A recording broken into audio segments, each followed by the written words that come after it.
إن الحمد لله نحمده ونستعينه ونستغفره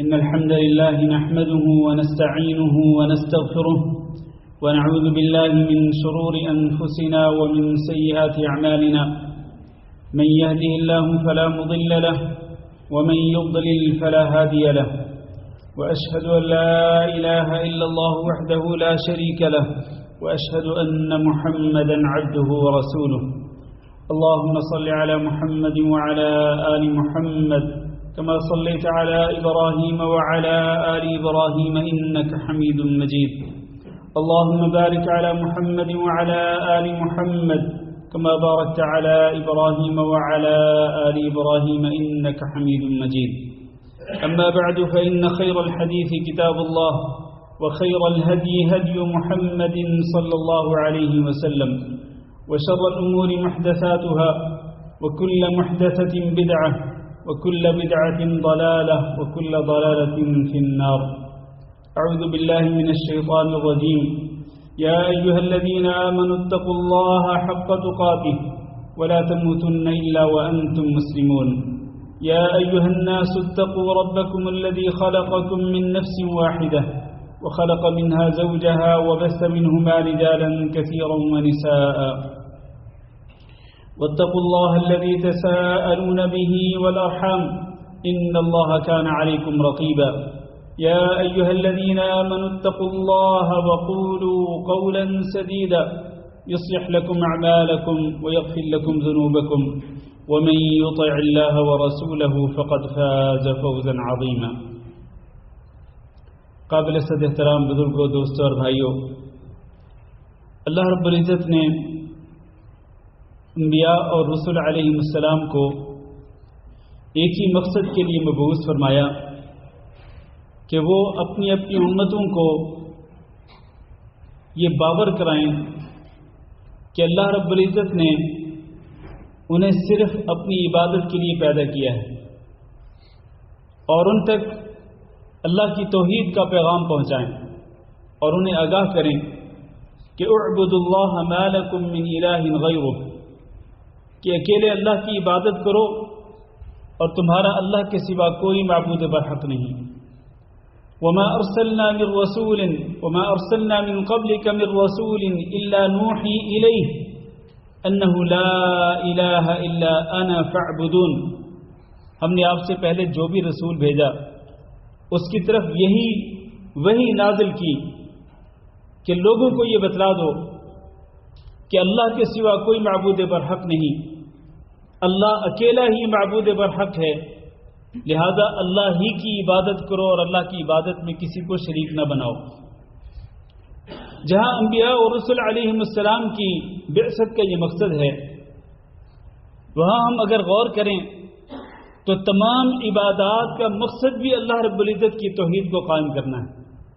تمام عبادات، کیونکہ تمام کی تمام عبادات کی قبولیت کے لیے بنیادی شرط یہ ہے کہ انسان موحد ہو، اللہ رب العزت کی توحید کا دل سے اقرار کرتا ہو اور زبان سے دل سے تسلیم کرتا ہو، زبان سے اقرار کرتا ہو، اور اس کے اعمال بھی اللہ رب العزت کی توحید کے مطابق، اور وہ اللہ کے ساتھ کسی کو شریک نہ بناتا ہو۔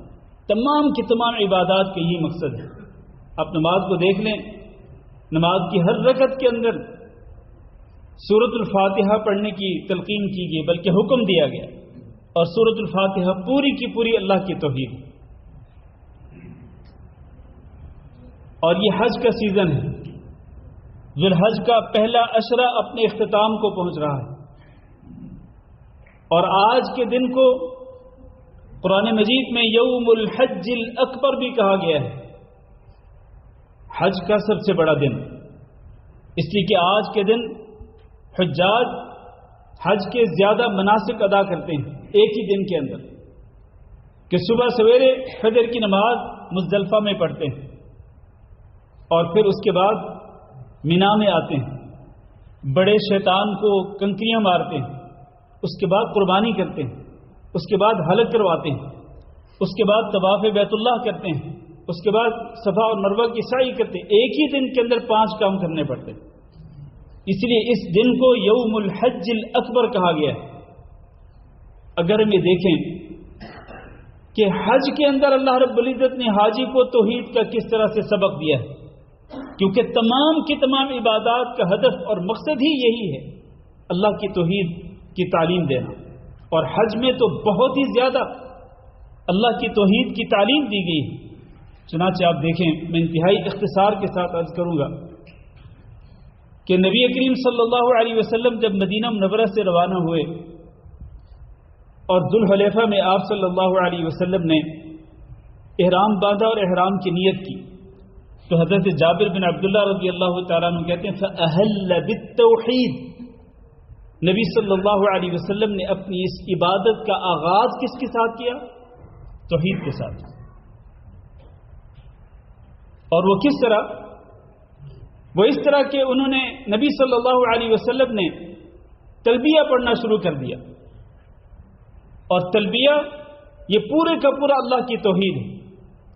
لبیک اللہم لبیک، حاضر ہوں اے اللہ میں حاضر ہوں. لبیک لا شریک لک لبیک، میں حاضر ہوں اللہ تیرا کوئی شریک نہیں، میں حاضر ہوں. بار بار حاجی کو یہ کہا جاتا ہے کہ یہ تلبیہ بار بار پڑھو اور اپنی بندگی اور اپنی عاجزی اور انکساری اور تذلل اللہ کے سامنے ظاہر کرو کہ اللہ میں تیرا بندہ ہوں، تیری بندگی کے لیے، تیری غلامی کے لیے حاضر ہوں. بندگی اور غلامی صرف اللہ کو روا ہے، اللہ کے سوا کسی کو روا نہیں. ان الحمد والنعمت لک والملک، ساری تعریفوں اور شکرانوں کا مستحق تو ہے، اور اسی طرح پوری کی پوری بادشاہت کا مالک تو ہے. لا شریک لک، اللہ تیرا کوئی شریک نہیں. یہ تلبیہ یہ اللہ رب العزت کی توحید پر مشتمل ہے. اور پھر آپ دیکھیں جب انسان یہ تلبیہ پڑھتے پڑھتے بیت اللہ میں پہنچتا ہے، بیت اللہ کا طواف کرتا ہے، بیت اللہ کا طواف بھی یہی درس دیتا ہے کہ اگر طواف ہے دنیا میں تو وہ صرف اور صرف اللہ کے گھر کا ہے، اور وہ خانہ کعبہ ہے. اس کے سوا کسی اور مسجد کا، کسی اور گھر کا طواف نہیں. جو شخص بھی خانہ کعبہ کا طواف چھوڑ کر کسی اور جگہ کا اعتراف کرے گا، وہ کسی اور جگہ کا طواف کرے گا، وہ شرک اکبر کا مرتکب ہو، دائرہ اسلام سے خارج ہو جائے گا. اور آج اب دیکھیں ہمارے ملکوں کے اندر کئی درباروں کا باقاعدہ طواف ہوتا ہے، قبروں کا طواف ہوتا ہے، جبکہ طواف صرف اور صرف خانہ کعبہ کا ہے. اچھا، پھر آپ طواف کرنے کے بعد صفا اور مروہ کے اس سے پہلے بلکہ آپ مقام ابراہیم کے سامنے 2 رکعتیں پڑھتے ہیں. ان 2 رکعتوں کے اندر پہلی رکعت میں سورۃ الفاتحہ کے بعد قل یا ایھا الکافرون، اور دوسری رکعت میں سورۃ الفاتحہ کے بعد قل هو اللہ احد. قل یا ایھا الکافرون کے اندر شرک سے براءت اور بیزاری کا اظہار ہے، لا اعبد ما تعبدون. اور قل هو اللہ احد جو سورت ہے سورۃ الاخلاص، یہ تو پوری کی پوری اللہ رب العزت کی توحید پر مشتمل ہے. ان 2 رکعتوں کے اندر بھی اللہ کی توحید کا سبق دیا گیا. اس کے بعد آپ صفا مروہ کی سعی کرنے جاتے ہیں. صفا پر بھی اور مروہ پر بھی آپ کو یہی حکم ہے کہ آپ 3 مرتبہ یہ دعا پڑھیں، لا الہ الا اللہ وحدہ لا شریک لہ لہ الملک ولہ الحمد وهو علی کل شیء قدیر، لا الہ الا اللہ وحدہ انجز وعدہ ونصر عبدہ وہزم الاحزاب وحدہ.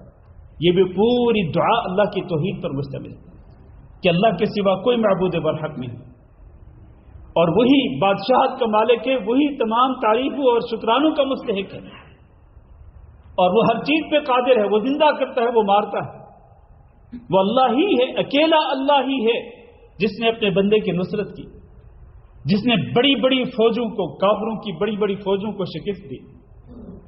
یہ اللہ کی توحید ہے. صفا پر بھی مروہ پر بھی، صفا پر بھی 3 دفعہ پڑھنی ہے اور مروہ پر بھی 3 دفعہ پڑھنی ہے، اور یہ پوری اللہ کی توحید ہے. اسی طرح سے آپ جب عرفات کے میدان میں پہنچتے ہیں اور وہاں بھی کیا ہے، خیر الدعاء دعاء یوم عرفہ، یوم عرفہ کی دعا سب سے بہتر دعا ہے. اللہ کے نبی نے فرمایا میں نے اور مجھ سے پہلے تمام انبیاء نے جو سب سے بہتر دعا پڑھی یہاں پر عرفات کے میدان میں، وہ کیا ہے؟ وہ بھی اللہ کی توحید ہے. لا الہ الا اللہ وحدہ لا شریک لہ لہ الملک و لہ الحمد وهو علی کل شیء قدیر۔ اسی طرح پھر آپ واپس مزدلفہ میں آتے ہیں اور اس حج کے اندر بھی 8 ذو الحج کو پھر وہی تلبیہ پڑھنے کا حکم دیا جاتا ہے، 8 کو بھی 9 کو بھی 10 کو، جب تک بڑے جمرہ کو کنکری نہیں مارتے۔ یہ مسلسل 3 دن وہی نعرہ توحید ہے، تلبیہ لبیک اللہم لبیک۔ قدم قدم پہ حاجی کو یہ تعلیم دی جاتی ہے کہ آپ نے اللہ کی توحید کو یاد رکھنا ہے۔ حاجی کو یہ سبق دیا جاتا ہے کہ اللہ کی توحید کا سبق نہیں بھلانا، اللہ کی توحید کو قائم رکھنا ہے۔ آپ پھر مینا میں آتے ہیں، جمرات کو کنکریاں مارتے ہیں، اس میں بھی یہ سبق ہے، جمرات کو کنکریاں مارنے میں بھی یہ سبق ہے کہ آپ نے صرف اللہ رب العزت کے حکم پہ عمل کرنا ہے اور اللہ کی توحید کو قائم کرنا ہے۔ اور شیطان چونکہ انسان کو سب سے پہلے شرک کرنے کا حکم دیتا ہے تو اس سے بھی بیداری، اس کو کنکریاں مار کر یہ ظاہر کرنا ہے کہ شیطان، میں تیرے حکم پہ اللہ رب العزت کی عبادت میں کسی کو شریک نہیں کروں، میں اکیلے اللہ رب العزت کی عبادت کروں۔ اسی طرح قربانی ہے، قربانی میں بھی یہی سبق ہے، قل ان صلاتی ونسکی ومحیای ومماتی للہ رب العالمین۔ آپ کہہ دیجئے کہ میری نماز، میری قربانی، میرا جینا، میرا مرنا، یہ سب کچھ اللہ رب العالمین کے لیے ہے جس کا کوئی شریک نہیں ہے۔ تو خلاصہ یہ میرے عزیز بھائیوں کہ پورا حج کا سفر جو ہے، پہلے قدم سے لے کے واپس آنے تک پوری کی پوری عبادت انسان کو اللہ کی توحید سکھلاتی ہے۔ اور اللہ رب العزت نے مجھے اور آپ کو اللہ کی توحید قائم کرنے کے لیے پیدا کیا۔ وَمَا خَلَقْتُ الْجِنَّ وَالْإِنسَ إِلَّا لِيَعْبُدُونَ، جنوں اور انسانوں کو میں نے صرف اس لیے پیدا کیا وہ میری عبادت کریں اور میری عبادت میں کسی کو شریک نہ بنائیں۔ اللہ تعالیٰ سے دعا کرتے ہیں کہ اللہ رب العزت ہمیں اس اپنی توحید پر قائم اور دائم رہنے کی توفیق دے، اور توحید کے خلاف جو شرک ہے، توحید کے الٹ شرک ہے، اللہ تعالیٰ پوری زندگی کے آخری سانس تک اللہ ہم سب کو شرک سے بچنے کی توفیق دے۔ استغفر اللہ لی ولکم ولسائر المسلمین فاستغفروہ انہ هو الغفور الرحیم۔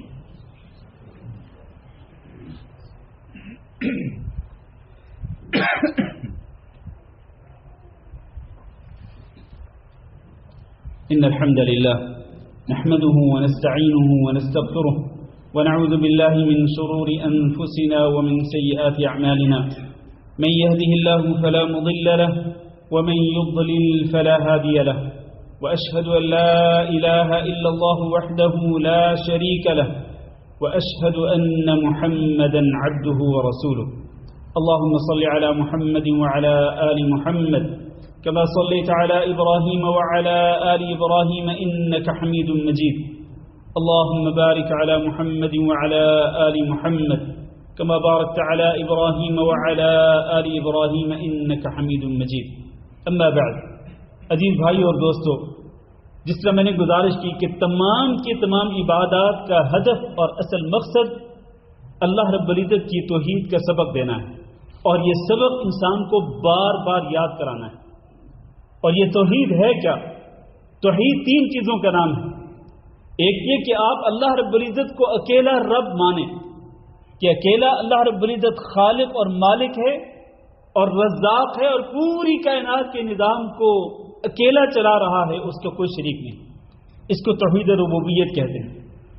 اور دوسری توحید الوہیت ہے کہ جو خالق ارض و سما ہے، خالق کائنات ہے، جو آپ کا رزاق ہے، آپ کا مربی اور محسن ہے، جس نے آپ کو بے شمار نعمتوں سے نوازا کہ آپ اس کی نعمتوں کو شمار کرنا چاہیں تو نہیں کر سکتے، وہی اکیلا خالق و مالک، اکیلا معبود برحق بھی ہے، اور اس کی عبادت میں کسی کو شریک نہیں کیا جا سکتا۔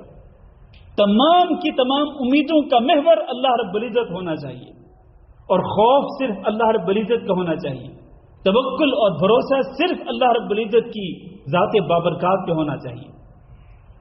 اللہ ہی کو ماننا چاہیے کہ اللہ اکیلا داتا ہے، اور اللہ اکیلا غوث اعظم ہے، اللہ اکیلا حاجت روا ہے، اور اللہ اکیلا ہی مشکل کشا ہے۔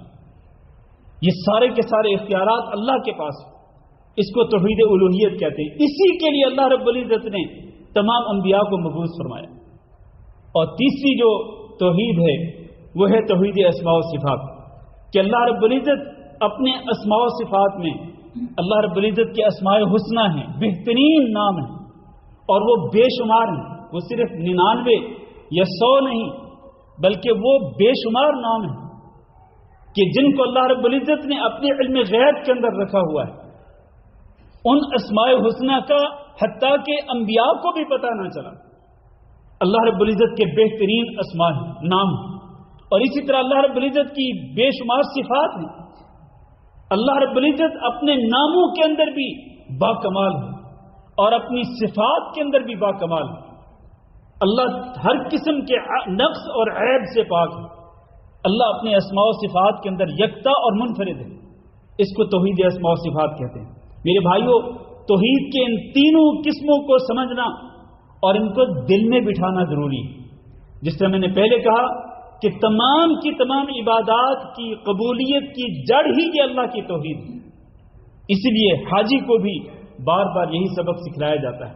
اللہ تعالیٰ سے دعا کرتے ہیں کہ اللہ ہمیں اپنی توحید کو سمجھنے اور اس پر عمل کرنے اور اس کے تقاضوں کو پورا کرنے کی توفیق دے. اور جو چیز توحید کے برعکس ہے اللہ تعالیٰ ہمیں اس سے بچنے کی توفیق دے. اللهم اغفر لنا وللمؤمنين والمؤمنات وللمسلمين والمسلمات الأحياء منهم والأموات.